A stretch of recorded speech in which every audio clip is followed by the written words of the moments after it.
This another video coming through the spirit and power. Yahweh Shem Yahweh Shabbat Shalom Kakwadash. I hope and pray be edifying. That belongs to the apostles, the elders, great millstone. Peace, mercy, and grace to also the faith, the elect.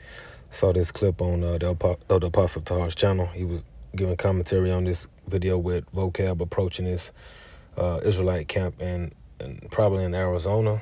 And one of the bros made a good point about, and it pointed out vocab's hypocrisy, which vocab is seed of the wicked anyway. He's set up as an accuser.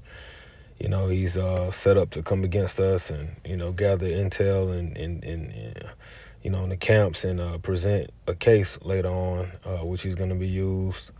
That's the only reason why he's showing up at all these camps all the time. He's not doing it in natural and sincere zeal, right? So I'm gonna play a little bit of this, and I just want to address this point because this is a good point. The Edomites are still here today.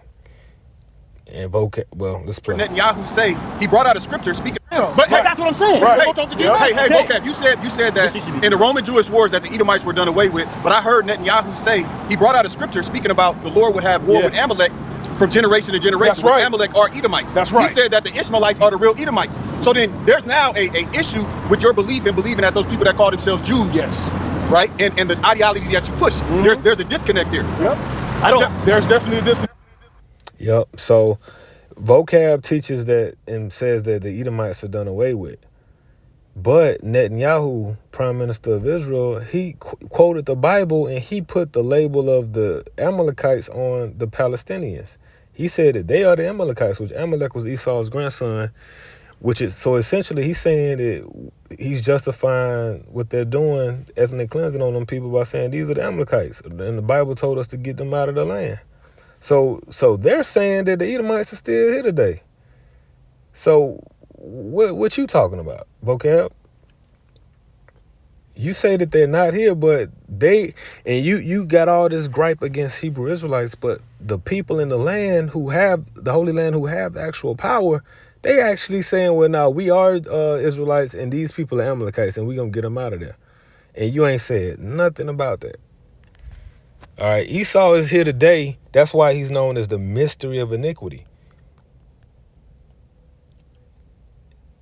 But they're wrong. Let me say that first and foremost. Those Palestinians are not Edomites. Those are, for the most part, those are Ishmaelites. The original Palestinians, which Palestine is another name for Philistine, the original ones were Hamites, but you had those Arabs, Ishmaelite people come up in there and occupy that land, and those are the ones that they're putting the label of Esau on, because nobody wants to be the Edomites, because the Bible condemns the Edomites, the mystery of iniquity. 2 Thessalonians 2:7, for the mystery of iniquity doeth already work.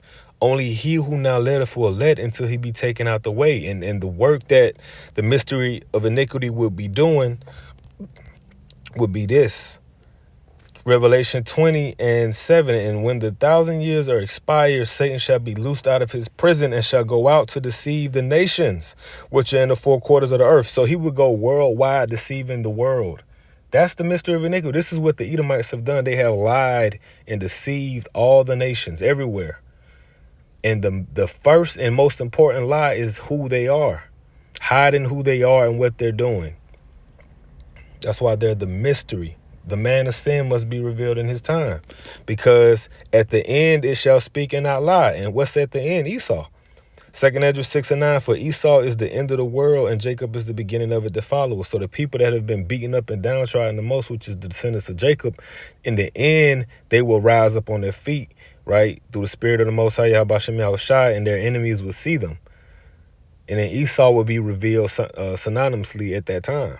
So Esau was never done away with, because, like he said, you said that Esau was done away with in the Roman Jewish wars, which is what, 2,000 years ago? Meanwhile, these people saying, no, these are Amalekites, these are Edomites, and we're going to get them out the land, because Esau's not. And see, you couldn't even hide that. They can't even hide. They can't even hide. Now, the scriptures say this is when Esau is going to be done away with, and this no account of this happening to Esau yet. Obadiah 1:18, And the house of Jacob shall be a fire, and the house of Joseph a flame, and the house of Esau for stubble, and they shall kindle in them and devour them, and there shall not be any remaining of the house of Esau, for the Lord hath spoken it. When was Esau's house left not remaining in the earth? His house is Bayath, dwelling, habitation, family. Those belonging to the house, same household, family of descendants. That's it. His descendants. When was Esau's descendants taken off the earth? They hadn't been. They've been hiding. They've been around the earth, being in the spirit of Cain, a fugitive and a vagabond, and they've been hiding themselves under everybody else's identity. They're in the Holy Land calling themselves the Jewish. They've been in Europe calling themselves the Greeks, calling themselves the Romans, calling themselves, right? That's what they've been doing. Number one, if we're going to take Netanyahu's word, that means you have to accept. Do you believe he's a Jew? Is he a Jew? I don't know his lineage. I don't know Netanyahu's. You don't know his lineage, but you swear up and down you know our lineage, and you swear up and down we not the Israelites, even though we're doing the same thing they're doing. Well, they're doing a lot more, but we're both saying and claiming to be something. It's just that they have the actual power, right, and in the earth, in the carnal sense, but you don't know their lineage, right? Okay. Right. But if he said he's a Jew. What church you go to? Real quick on that. You don't know. You just stated that you don't know his lineage by looking at them, brother. Right. No one knows by looking at them. Even you don't teach that. But he has something. No, but what he's saying, what the brother's saying is, Vocab, that the same equity that you gave Netanyahu when he asked you, yo, do you believe that he's a Jew? Most likely. Wait, you didn't say that. What you said was, you don't know. Right. All right. So then it was questionable. But he says, wait. But Netanyahu says he is. I don't see you on his front yard saying, hey man, how do you know you're a Jew? You don't do that. Prove it. You don't do that to none of them. But you do that to us. I live right over there. You don't got no. Yeah, man. See, he won't do that to none of them, but he do it to us because he knows, man.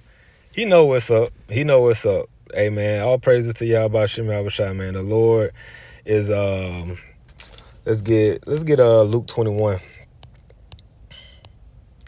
Luke 21 and 15. If I would give you a mouth and wisdom, which all your adversaries shall not be able to gainsay nor resist. What's the other versions of that?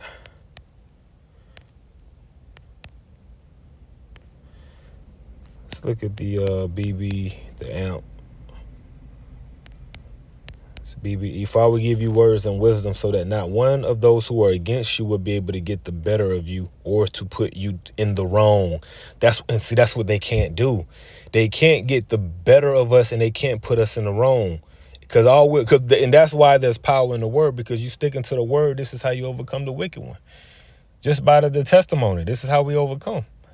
They can't overcome us sticking to this word, because when they say, oh, well, you're not the Israelites, you're not the Jew. Well, we go to them curses. How can they refute that? They can't but play semantics. That's the only way they can dance around it, is playing semantics. They can't deal semantics.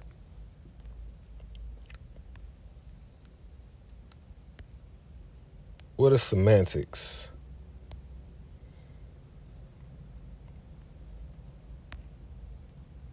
The meaning of a word, general semantics. And of course there will be an ad interrupting the flow. The relationship between the form of language and its use to attempting to improve the capacity to express ideas, school of thought. All right, Salaka. So this ain't what I'm looking for. But like Polite used to do that. Salakia, time to pray. But basically they play with words, because Polite was really good at that, playing with words and trying to trap you and ensnare you in your words and use them against you and dance around topics and shit. But that's basically what these people do. Esau with Vocab, they try to play these word games. But yeah, the Lord gave us the word and wisdom that none of our opponents will be able to resist nor refute. And that's why they can't leave us alone. They can't resist us. They can't get away. They can't just, if Acts chapter 5, if what we're doing is a minute to come to naught, right? But if it's of the Most High, it shall stand. It continue to thrive and build, and that's what's been happening with the doctrine of Great Millstone and the likes under our leadership. It's been continuing, and it's been growing and building, and they can't let it go. They can't resist it. They can't oppose it. They can't tear it down. They can't find any holes in it. So they have to try to see what they have to do. But man, that's pretty much it, man. I'm gonna leave it at there. I just thought that was an excellent point. And it's showing you that, hey man, the Lord is with us, man. Just Lord willing, we enduring the doctrine, enduring the teachings, and stay down, man. We almost out of here. So, Lord willing, this was edifying. Quick to the point. I gotta get ready to go. All praise to Yahweh Shem Shah Shalom.